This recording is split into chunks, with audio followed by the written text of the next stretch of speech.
Web search के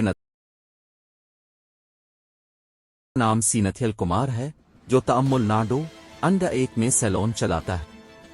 उसने अपनी दुकान में टीवी को किताबों, रिसालों और अखबारात की लाइब्रेरी से बदलने का फैसला किया ताकि अपने सारिफीन को पढ़ने और सीखने की तरगीब दी जा सके। इसका ख्याल है कि पढ़ना टीवी देखने से ज़्यादा फ़ायदेमंद है और वो अपने सारिफीन में पढ़ने के कल्चर को फ़रोग़ देना चाहता है। वो इन लोगों को भी रियायत देता है जो अपनी बारी का इंतज़ार करते हुए किताबें पढ़ते हैं।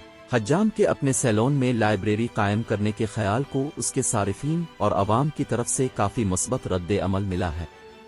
बहुत से लोगों ने उनके इस अक़दाम को सराहा है और उनकी समाजी खिदमात की तारीफ़ की है। कुछ लोगों ने उनकी लाइब्रेरी को किताबें और रिसाले भी अतिया किए हैं ताकि उनके मकसद की हिमायत की जा सके।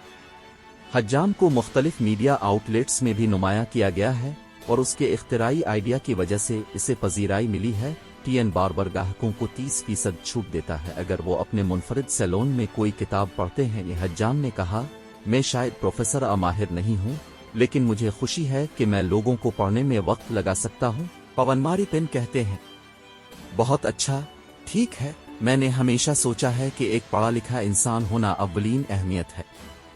कारपोरेट ऑफिस में काम करना मेरा ख्वाब था, लेकिन माली मसाइल की वजह से मुझे स्कूल छोड़ना पड़ा और अपनी ख्वाहिशात को तर्क करना पड़ा।